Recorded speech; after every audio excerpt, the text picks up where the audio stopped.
Well, good morning, good afternoon, good evening, everybody. Thank you so much again for spending time with us, a 30-minute slot on a Monday, wherever you may be. My name is Brian Galicia. I lead our global business applications ISV business. And it's my pleasure and honor to have Erik from Xactly joining this specific conversation here on a Monday. But before we kick it off and go to Erik, let me give a quick overview of how we do these ISV Connect Lives every Monday. But first off, we'd love to hear where you're watching from. So in the LinkedIn feed, feel free to type in, you may be watching from the Southern California area where Erik is, or you may be watching from kind of overcast, the new Northwest season that has now hit us in October in Seattle, or anywhere around the world, whether you're in Europe, or maybe you're in Canada, maybe you're in somewhere in Latin America, or you're really up late in Asia, where you're watching from, and we'll do a quick shout out for the people logging in. The second is, if there's anything that resonates in the conversation that I have with Erik, feel free to type in a question. Well, we always have time towards the end where I can ask a live question from someone from the audience. So if you want to just type in that question throughout it, I'll pick it up and be able to potentially ask Erik a question or two. And then finally, feel free to use one of the icons in the feed, like, support, etc., because that also gives us some insight as to the information that we're sharing. Is it actually adding value to you as a person listening, either to the live feed, or you might be watching it later on in a recording? So Erik, thank you so much for joining. As we kick off these sessions, why don't you tell the audience listening, what do you do at Xactly? And then the second question that we always like to ask is, what is one thing that you'd like to share with the audience that doesn't exist on your LinkedIn profile? Thanks for inviting me in here. And this is a lot of fun. Great way to start out a week. So my name is Erik Charles. I'm the Vice President of Marketing, focusing on solutions evangelism at Xactly Corporation, which used to be a great title in pre-COVID, which meant I would travel the world, the company, representing us at trade shows and a few things like that. Obviously, that changed a bit under the pandemic, where suddenly I was locked down here at home for a while, driving my wife and family insane at times as I was getting on live video.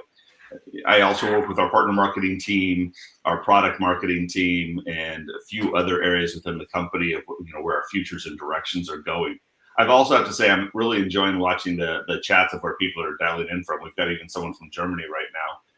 I think my favorite thing is we have Coeur d'Alene in Montana, and I actually spend some time in Western Montana, where my family has some properties when I feel like leaving Southern California, which is perhaps the most developed area, and heading to the undeveloped wilds of Western Montana. So if I average out all of our listeners, we can get an interesting pattern of points across the map. That's right.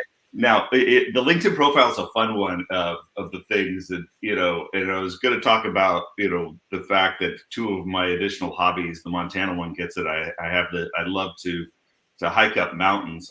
I specifically say I don't climb mountains because I don't want to use oxygen. I like the heights, but I also like the depths, and that the deepest I've gone scuba diving is about 140 feet.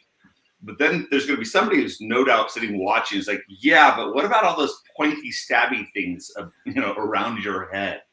So I also have this thing about collecting historical weaponry. All of those are effectively museum pieces from different eras, going back to the 1400s, 1500s, 1600s of stuff that was used. The wood probably isn't original, but I've got the certifications for the different types of halberds and spears, and obviously more of a ceremonial battle axe there over one of my shoulders. So I've got some Roman Greco pieces in bronze in another room. So it's a lot of fun kind of getting a feel for history and see how it was applied, admittedly. And, pointy stabby things. I joked that it helped me out during COVID when people said you needed, 6 foot, social distancing. I have all the equipment to ensure social distancing, but they don't like it when you go to the grocery store holding a halberd. That's right, Erik. Well, one thing, I'm glad you said something, because I wasn't going to prompt you, but because of your background, I was going to say you have to have some story around all this weaponry behind you. And so when you think about your favorite, I guess one thing is, you have a favorite between the 5 pieces that you have behind you? I mean, 4 spears and an axe. Do you have a specific favorite? So it's funny. The axe is fun because it was purely a showpiece. It's one of those things that looks really good in a movie, but if you actually were to hold it, you'd find the weight is such that if it were actually a combat situation, you'd be able to swing it once and never swing it again. A true axe used in battle had a very small blade. It's actually some of the other halberds above me, probably the one at the top or the one that my head's kind of blocking. Yeah. Because they were designed so that your peasantry who were enlisted to fight the nobility in those battles could actually take somebody down. That is designed with a hook to yank an armored knight off of his horse and, shall we say, finish them off. And you can only imagine the energy in somebody who, in feudal times, with the caste system of Western Europe, delighting in their ability with a wooden stick and some specialized metal to take somebody out. I love it, Erik. I mean, we could probably spend hours just talking about axes and weaponry, but let's focus on kind of what's at hand and all the great stuff that Xactly does. Before we do that, let me do a quick shout out to all the people watching. So Austin, Texas. So thanks, Aaron. Chicago, Cincinnati, Ohio. Thanks, John. Denver, Colorado. Thanks, Stacy. San Jose, Brandon. The Montana. Thanks, Allison. Making me jealous, Jessica. Coeur d'Alene, 80 degrees. It is definitely not 80 degrees here in Seattle. Clearwater, Florida. Thanks, Amber. Brendan, thanks for Chicago. San Francisco. So we have a nice variety. And let me get to Minneapolis, San Francisco, New York. This is the person from Germany. And for some reason, I don't know why LinkedIn sometimes hides people, but thanks for watching from Germany, because I know it's 8 or 9 hour time difference right now. Southern California. Gosh, it's great. I could probably spend all day going through this, but I won't. But thank you, everybody, because there's a lot of people dialing in. So thank you so much for dialing in. So, Erik, straight to what does Xactly do? I mean, one of the things when you think about revenue and selling outcomes, one of the amazing things that you guys do is like really address those. And we have a fun video at the end. We'll talk about that a little bit more. But tell us a little bit for the audience. What are the outcomes that Xactly provides to potential customers and buyers? Well, it's fun because I almost have to take us back to our origins, which is like 16 and a half years ago, where we set out to solve the problem of manning just the sales commissions for a sales team. And I've carried a bag. I've been in sales in my life, and there's nothing more frustrating than waiting to get your paycheck and look at it, and then back out the taxes and figure out, did you get paid what you were owed? And so we started there. We built an amazing commissions engine and sent. And our field, our focus was incentive compensation management. We did it beautifully. So a rep could log in. They could log in the dynamic CRM. They could click a button. They could open it up. They could see, hey, look, I closed that deal. It's run through the system. And during the next pay run, I will make this much money off of that deal. So we started there. And then our customers, being customers, we asked them, well, what else do you want us to do? We're thinking like, change the palette, make a couple different windows, build a mobile app. And they're like, wow, can you help us with territories? And so, we through acquisition and design, built out a territory solution. And then they said, well, territories are great, but territories then make us have to determine a quota for a sales rep. And quotas are one of those negotiated things. So we built out a quota engine. Well, now we have all of this stuff, and we've been collecting data now on all of our customers' behaviors.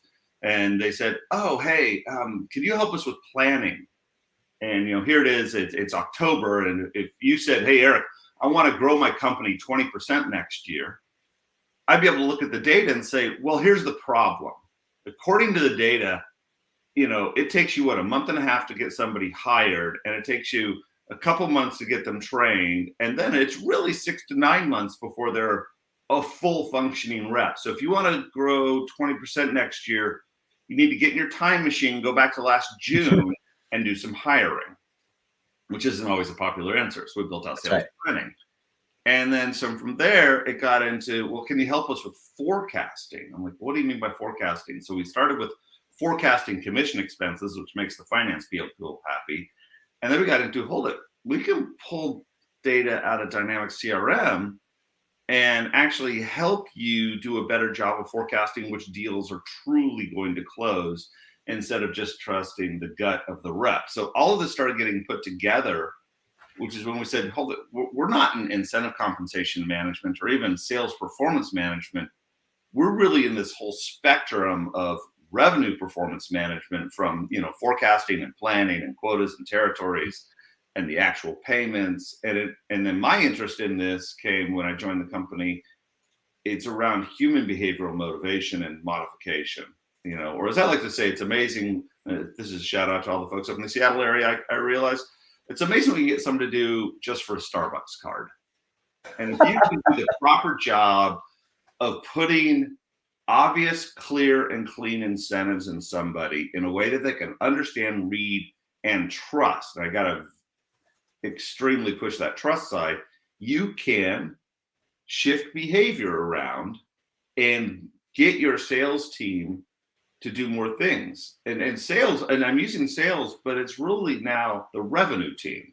We've seen the growth in the title of revenue operations, for example. We've gone from sales operations to revenue operations. If you think about all the people that touch revenue in your organization, and it is, of course, the sales team is the first one thought of. And it's not just the front line, though. It's the sales engineers, it's their managers.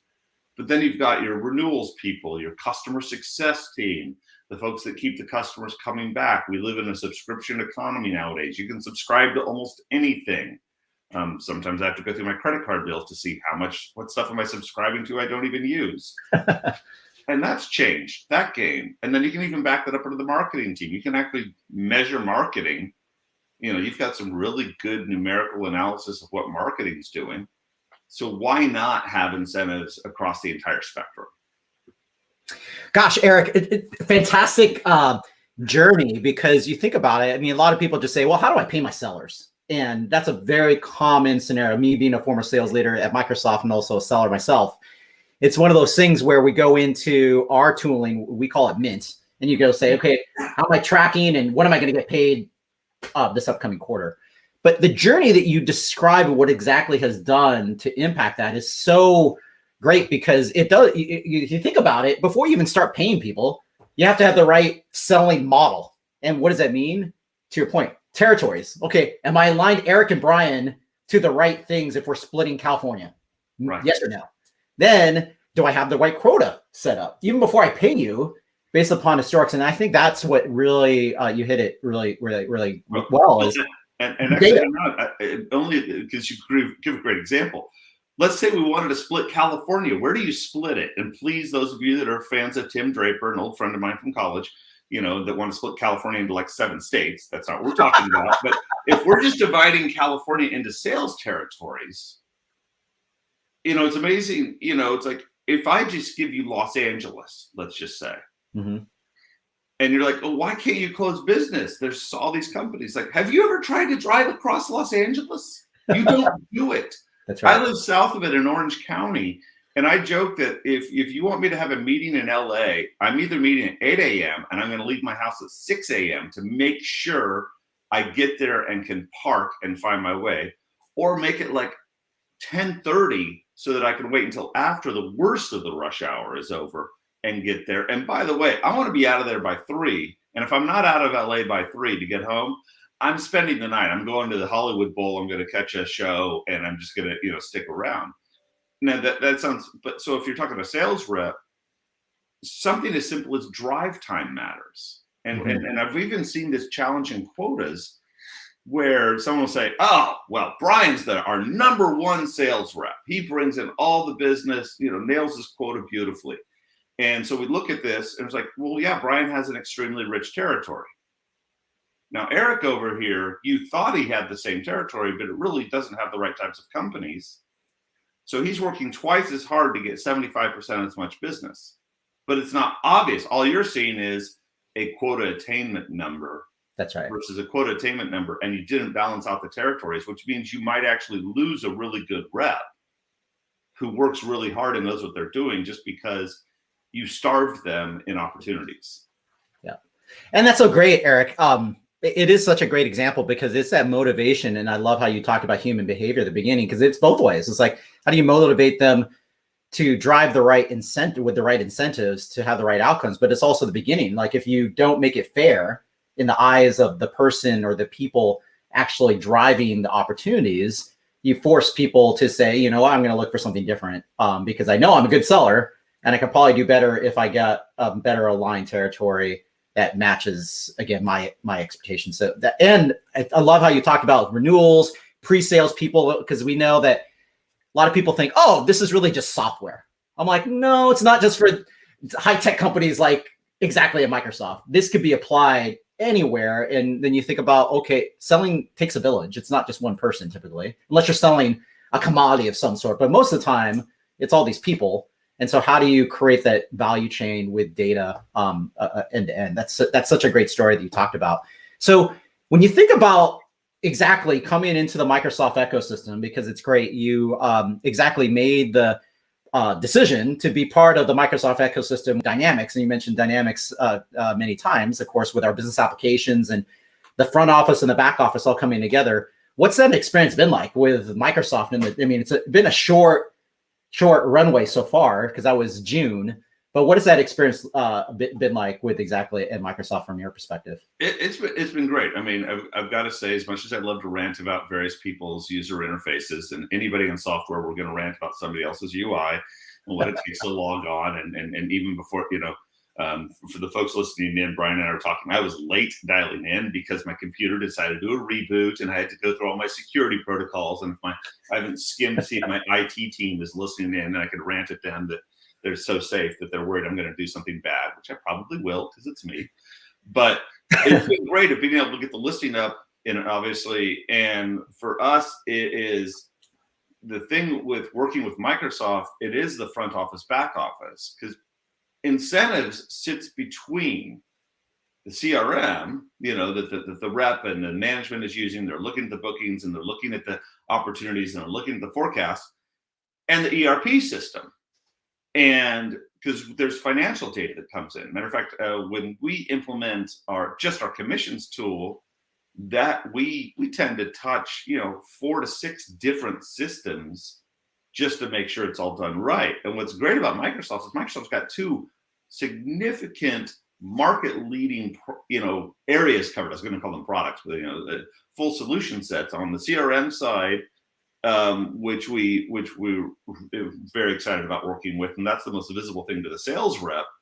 But the finance folks like to know that, hey, I can come in here and get this bookings and information, or even something as simple as currency tables. Like I've got sales reps out of London, who are closing business in euros that the U.S. is tracking in U.S. dollars, but we're going to pay them in pounds.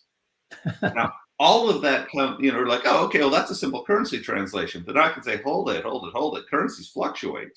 And if I'm a sales rep, I want to know that. I want to know what's the table you use, employer of mine, to do this. So we're touching those systems. So what's great with Microsoft is we've been able to use our data integration work that no matter which part of the Microsoft solution set you're using, other than the Xbox, I don't think we have an Xbox interface.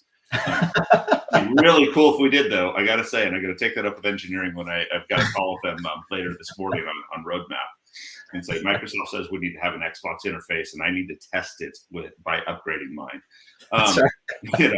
But being able to bring that in, that it's like if you're on the finance side, we can help you out on there. If you're on the CRM side, help that on there. If you've got both, even better, and we can make this seamless view of all of your Microsoft solutions, being able to talk to the Xactly solutions to do a better job of running your entire revenue lifecycle.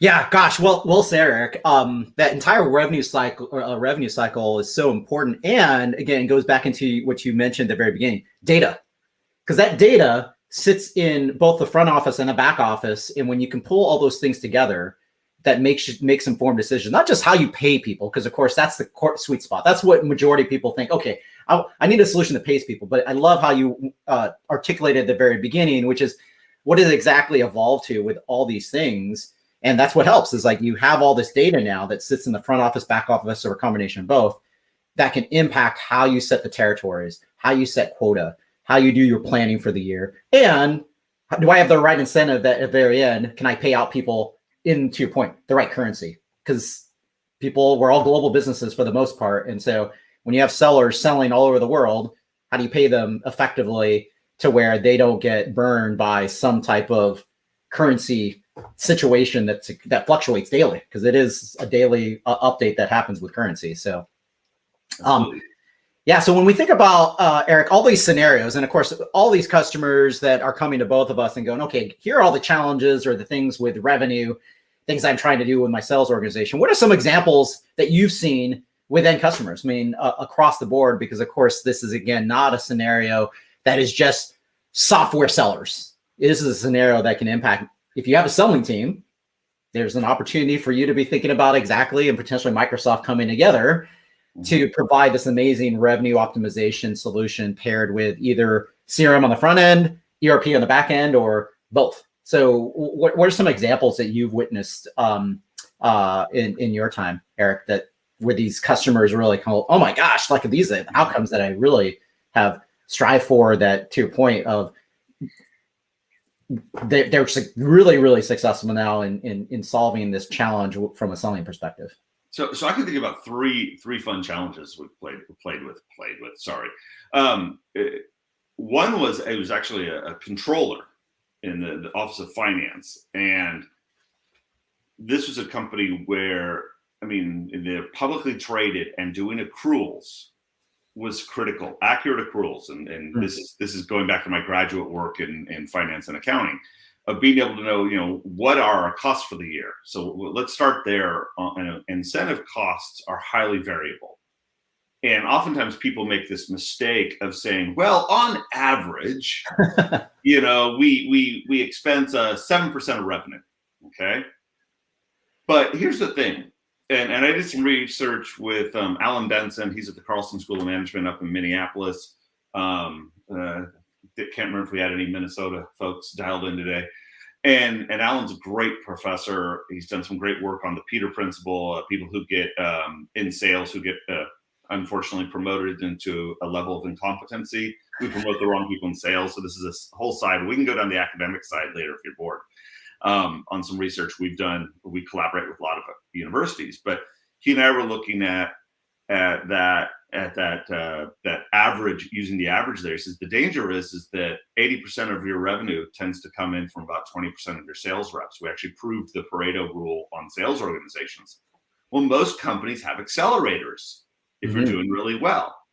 So if all of a sudden all of your revenue comes in from top reps who are already over quota making their accelerators, you've under accrued commission expenses. And then all of a sudden your profit margin, as you get ready for your earnings call, or maybe if you're not publicly traded, as you get ready for a board presentation, say, yeah, revenue is great, but we're a little off on the EBITDA on our cost margin. So being able to forecast commissions and constantly calculate, although even all the way up to the last day, helped. So that was on that side. Now going on the far other side of the game, which was companies. It was a company that they had and another user of the Microsoft platform, and they were releasing an additional product, not a new product. Let's call it an additional product. Because new sounds like all the focus will be on the new products. Like, no, they wanted people to keep selling all the other stuff, but add this new one into it. And they're trying to figure out what to do. And we said, hold it, we can do, there's a fun way to do this. If you can put in a 1 month contest, a spiff, for, have your standard commission, but say anybody that moves this product in the first period can make additional money. And so it popped up first on, of course, everybody got the email, which everybody ignored. And everybody was on the all hands, which everybody ignored. But it also popped up when they logged into the CRM and they could see, oh, hold it, I can make this much more if I do this. And then they could even go into deals and see it happening. So as they put together a quote to a customer, they could actually estimate what they'd make. It was like, hold it, that's right. If I add this product, if I can, I need to call this prospective customer back and remind them about this product. And they saw the changing behavior. I mean, they truly saw something that's going to be difficult. And it's something like that. And I've even seen it with companies trying to do longer term contracts. Again, in this, subscription economy. And it's funny, those of us in software think of subscription economy as SaaS, but I mean, it's as simple as cars now, or, I subscribe to my phone. I don't buy phones anymore. I subscribe to them, and you can subscribe to an automobile if you want to. You can subscribe to almost anything. Ray Wang from Constellation Research was saying, could someone please start a company where you subscribe to HVAC, where you just, I'll just pay a flat monthly amount and you guarantee me that I'll always have a working air conditioner. That's all I care about, and somebody saying, as we, for us, we had a light heat wave down here in Orange County over the weekend. It was a little warm. So writing a commission plan that allows somebody to fix that helped. And then we had another company that actually looked at the territory side, and they actually did discover, they actually brought in the latest census data and housing starts and reconfigured, and they make equipment that is used in building new homes. Well, what a perfect way to predict and reestablish their sales team where those new homes are going to be built. Yeah. And you can pull all this data. Again, there's so much data out there. I think one of our challenges is there's amazing data, and we've got great data scientists, but still collating it in a system that you can actually respond to it and make those changes. I mean, I was talking about the sales planning, grow 20% next year, but it's really continuous sales planning is what you have to have in your mindset, or I should change that to continuous revenue planning. During the pandemic, we saw companies shifting their measures from new accounts to upselling existing accounts. And that just reflected the fact that companies were struggling to figure out how to get new logos, new clients when you couldn't go visit them. So instead it turned into, why don't we call into all of our existing clients and remind them that we love them, remind them that we support them, and remind them of all the things we do. And so I could see the field inside sales balance shifting and the types of measurements changing to reflect upon that. I love it, Erik. And it was funny. One of the comments you made, I just think about at Microsoft, all the sales contests that we see every year, even quarterly. Hey, pay attention to this thing. It made me laugh when you said, oh, you get an email, ignore it because you missed like thousands of emails. And like, what do I pay attention to? And then have all hands. Oh, I don't think this applies to me, so I ignore it. And then I love how you said at the end, then when you're actually in your tool, system of record, i.e. Dynamics, and it pops up and tells you, hey, by the way, there's a special thing. And then you're like, oh, I need to pay attention to it. That, I think, is such a great example of how those things really come together. Because at the end of the day, when you have your system of record and you're having a great scenario like Xactly pulled into that experience and getting front and center to that seller, that's where, again, outcomes really start to drive that behavior. And then you have the data, to your point, then it goes full circle. You have the data in the system to then help propel what that looks like. So I know we're going to run out of time. If there's someone that does have a question, feel free to pop it up in the window. We can ask it. And it's funny, Aaron, sign me up for a Series X, because I think that idea of you going to an Xbox, Erik, I think that was well received by many different people. We might have to do an Xbox spiff at our company. I'll have to pass that on to Jimmy Anderson, our CRO. It's like, why don't we do an Xbox spiff for Q4? We would love it. I'm sure you would. We would love that. And then we also did have someone from, when you mentioned Minneapolis, we did have someone from Minnesota here, Kylie, from Minnesota. So we also did have some from Minnesota. So as we wrap up, I mean, what are some of the call to actions, Erik, when you think about, of course, people can reach out to you on LinkedIn, but how would you, if someone's listening to us live, or they come across this video and a replay later, and they're a chief revenue officer, they are in marketing, or at Microsoft, we call them sales excellence, someone who's managing the whole sales process and the excellence of it, like how would you suggest people get started, or kind of a call to action? Hit the Microsoft Marketplace. I mean, we've put some information in there. We've got your basic data sheets and connections and some basic information. I really recommend you go there, learn about what we call our intelligent revenue platform, and that's a great place to start. You can come in right there, start getting more and more information, seeing what you can discover, and seeing if it's right for you. I mean, we've got B2C clients, we've got B2B clients, we have clients around the globe. And like I said, we're fully integrated and fully supportive of the entire Microsoft ecosystem or combining ecosystems. Sorry, I feel obligated to say that. Yeah. So we would love to work with you and let you meet our customers, and let you talk to some of our customers about how they're using the Xactly system to do a better job, and we want to help you with it as well. Yeah, no, I appreciate that, Erik. I flashed up a couple of scenarios up there.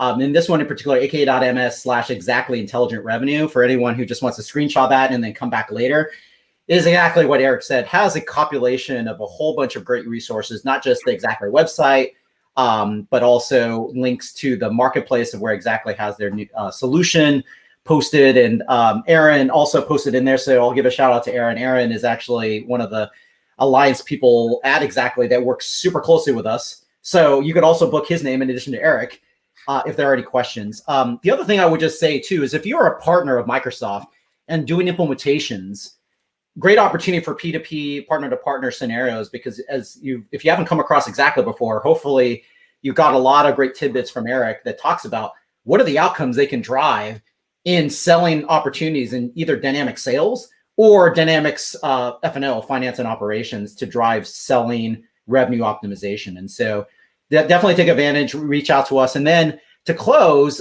we are going to actually have a fun video. So Erik and his team put together this about a minute. So for those of you who have a chance, when we close this out, I'm going to run this planned territories with intelligent capabilities at the end.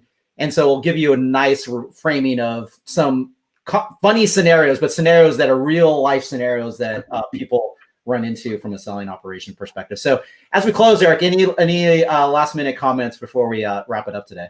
I'm loving the partnership with Microsoft. It has been fantastic. You guys have been extremely responsive to all of our questions and all of my nagging and all of my yeah, but what about this? And can we do this? And can we make this happen? It has been amazing. I am really looking forward to seeing how much more we can do. And we're already seeing some great opportunities, for even further development of both of our product lines this year and going into next. So I want to thank you for inviting me in here on a Monday morning. No, I appreciate it, Erik. Thank you so much. And then, of course, if we ever do get a chance to meet face-to-face, we can have a little more chat about the Halliburton and the axes. And You got it. You got it. Okay, sounds good. Well, thanks, everybody. Take care. And then, again, you'll see this great video that Xactly put together for about a minute. Take care, everybody. Thanks, Erik. Thank you.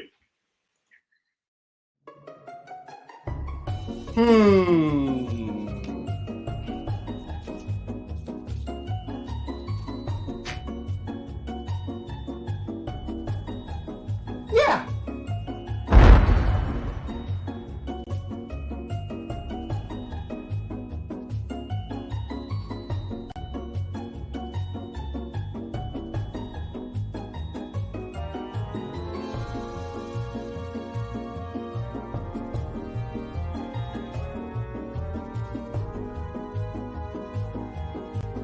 Hey boss, Mountain West Q2 forecast, 2.3 million.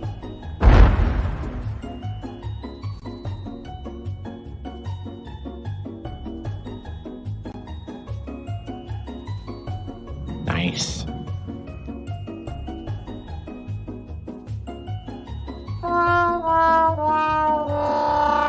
Are you kidding me? Come on.